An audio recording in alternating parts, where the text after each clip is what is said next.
नमस्कार, वंदे भारत। भारत तक देख रहे हैं आप, आपके साथ मैं हूं सांची त्यागी।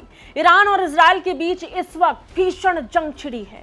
इस जंग की तस्वीर लगातार हम आपको दिखा रहे हैं। किस तरीके से इस समय इजराइल ईरान पर आफत बनकर टूटा है और ईरान कैसे अपने ऊपर हुए हमलों का जवाब दे रहा है। ईरान कह चुका है कि वो किसी भी कीमत पर सीज फायर नहीं करने वाला है। वहीं अमेरिका का अगला कदम क्या रहने वाला है, ये कोई नहीं जानता। राष्ट्रपति ट्रंप संकेत दे चुके हैं। G7 बैठक को बीच में छोड़कर उनका वापस अमेरिका आना इस बात को और पक्का कर रहा है कि कुछ ना कुछ अमेरिका जरूर करने वाला, और फिर उस पर मिडिल ईस्ट का जिक्र। रही सही कसर पूरी हो रही है, लेकिन सवाल तो ईरान को लेकर होगी। आखिर क्यों ईरान पहले से जो कमजोर स्थिति में पहुंच चुका है, उसके बावजूद भी रुकने के लिए तैयार क्यों नहीं है? क्यों आखिर इजराइल को जबरदस्त जवाब देने के मूड में ईरान नजर आ रहा है? ईरान लगातार तेल अवीव पर मिसाइलों से हमला कर रहा है। तेल अवीव में, बल्कि पूरे इजराइल में लोग इस वक्त बंकर में जा चुके हैं, लेकिन बावजूद इसके इजराइल को खंडर करने का ईरान का जो सपना है, जो जिद है, वो जोर पकड़ रही है। कई पक्षों ने कोशिश की सीज फायर हो जाए, मध्यस्थता हो जाए, लेकिन ईरान ने इससे साफ इनकार कर दिया। क्यों? इसका सबसे बड़ा कारण उसकी बैलिस्टिक मिसाइल, और उससे भी बड़ा कारण था उसकी परमाणु क्षमता को हासिल करने की उसकी जिद। कई सालों की मेहनत कुछ ही सेकंडों में बर्बाद हो गई, तबाह हो गई इजराइल के उन हमलों में, जिसमें सबसे पहले प्रीएम्प्टिव वॉर बोलकर इजराइल ने अटैक किया था।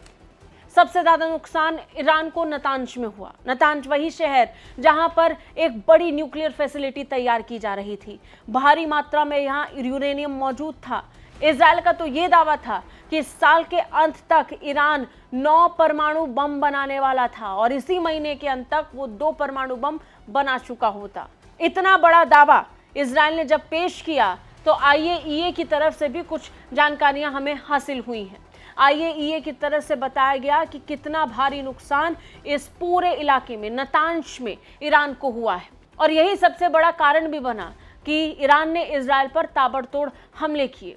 इसका सबसे बड़ा कारण है उसके सेमी फ्यूज का उड़ जाना। इजराइल ने ईरान के 15,000 सेंट्रीफ्यूज तबाह किए हैं। ये सेंट्रीफ्यूज परमाणु बम बनाने के लिए बहुत महत्वपूर्ण होते हैं। न्यूक्लियर बॉम्ब को बनाने के लिए यूरेनियम की एक मात्रा तक पहुंचना जरूरी है। अगर आप उस मात्रा को हासिल कर लेते हैं तो उसके बाद परमाणु बम बनाना बहुत आसान हो जाता है। इजराइल का मानना है कि इस क्षमता को हासिल करने में ईरान बस थोड़ी ही दूर था। वो इस महीने इसे हासिल भी कर लेता, इसलिए उसने इस पर्टिकुलर टारगेट पर हिट किया। इस पिन पॉइंट टारगेट के तहत उसने उससे न्यूक्लियर क्षमता छीन ली। अंतर्राष्ट्रीय परमाणु ऊर्जा एजेंसी के चीफ राफेल ग्रोसी ने कहा कि सेंट्रीफ्यूज को ये नुकसान इस न्यूक्लियर साइट पर इजरायली हमले के बाद बिजली की सप्लाई बंद हो जाने की वजह से हुई है। उन्होंने कहा कि इजरायली हमले में नतांज परमाणु साइट पर जमीन के ऊपर मौजूद एक प्लांट तो पूरी तरह नष्ट हो गया है। IAEA की तरफ से वो डिटेल्ड जानकारी अब हासिल हो चुकी है, जिसमें ईरान को भारी नुकसान हुआ है। इसी को जानने की कोशिश करेंगे कि आखिर ईरान के अंदर उसकी न्यूक्लियर फैसिलिटी को कितना नुकसान हुआ है। जानकार बता रहे हैं कि वापस ईरान 0 पर पहुंच चुका है। इजराइल द्वारा ये हमला इतना ज्यादा खतरनाक था कि उसकी पूरी क्षमता ध्वस्त हो गई है, मेहनत बर्बाद हो गई है। इजरायली हमले में नतांज न्यूक्लियर साइट में 15,000 सेंट्रीफ्यूज का गंभीर रूप से क्षतिग्रस्त हो जाना ईरान के न्यूक्लियर सपने के लिए बहुत बड़ा झटका जैसा है। अब समझते हैं ये सेंट्रीफ्यूज होते क्या हैं। सेंट्रीफ्यूज बहुत तेजी के साथ घूमकर यूरेनियम को अलग करती है। परमाणु संदर्भ में गैस सेंट्रीफ्यूज का उपयोग यूरेनियम संवर्धन के लिए किया जाता है, यानी परमाणु बम को घातक और घातक बनाने के लिए उसका एनरिचमेंट होता है, जिसे हिंदी में संवर्धन कहते हैं। इसे ही कहते हैं परमाणु संवर्धन। परमाणु संवर्धन अगर कर लिया जाए तो परमाणु हथियार और घातक बनाए जा सकते हैं। ईरान इसी पे काम कर रहा था। यूरेनियम का एनरिचमेंट करके, यानी परमाणु संवर्धन करने के साथ ही ईरान सबसे घातक परमाणु बम बनाना चाहता था, लेकिन इस पर हमला करके और 15,000 के करीब इन मशीनों को ध्वस्त करके एक सबसे बड़ी चुनौती अब ईरान के लिए पैदा हो गई है। अब समझते हैं ये मशीनें काम कैसे करती हैं।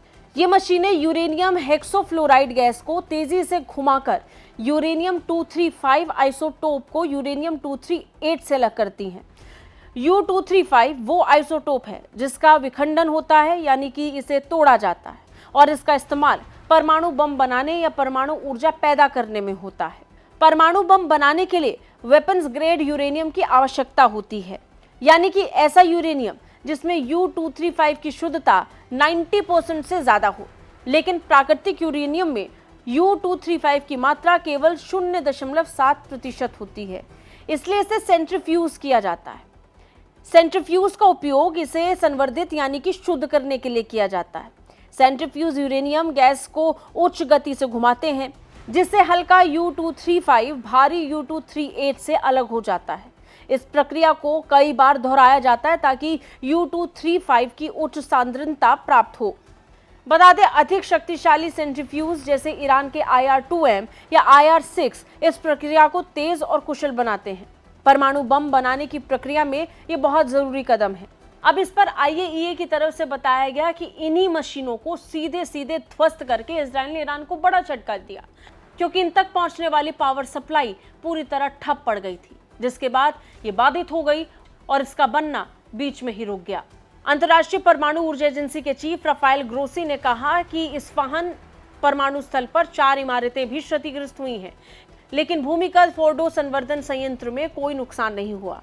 IAEA चीफ का आंकलन है कि बाहर से आ रहे बिजली की अचानक कमी के कारण बहुत ज्यादा संभावना है कि सेंट्रीफ्यूज पूरी तरह से नष्ट ना हुए हों, बल्कि गंभीर रूप से क्षतिग्रस्त हो गए हों। बता दें, बिजली की सप्लाई बंद हो जाने से बेहद नाजुक और जटिल मशीनों को नुकसान पहुंचाती है।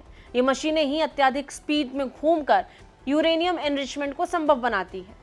इससे पहले ग्रोसी ने IAEA बोर्ड को बताया था कि नतांश संयंत्र में रेडियोलॉजिकल और रासायनिक दोनों तरह की मिलावट की आशंका है। जिन लोगों को परमाणु बम के बनने को लेकर काफी जानकारी है, वो इस बात को अच्छे से समझ सकते हैं कि ये सेंट्रीफ्यूज कितने महत्वपूर्ण थे ईरान के लिए, पूरी तरीके से परमाणु बम बनाने के लिए या फिर परमाणु बम हासिल करने के लिए।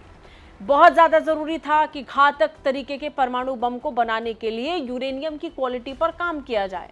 यूरेनियम के मदद से ऐसे ही परमाणु बम बना लेना इतना आसान नहीं है। ये बहुत बड़ा काम है और इसे बहुत वक्त लगता है। यूरेनियम इकट्ठा करने की जो ईरान की एक बहुत लंबी कोशिश रही है, वो बहुत वक्त से चली आ रही थी, लेकिन इसी यूरेनियम के एनरिचमेंट के लिए जो काम इस समय ईरान कर रहा था, वो लगभग पूरा होने वाला था। और उसकी पूरे होने से पहले ही एक भीषण हमला हुआ और इसी हमले के बाद ईरान उस उकसावे वाली पोजीशन में आया जिसमें वो लगातार इजराइल पर हमले कर रहा है और वो रुकने के लिए बिल्कुल तैयार नहीं नजर आ रहा। आपको क्या लगता है? कमेंट करके हमें जरूर बताइए। जय हिंद।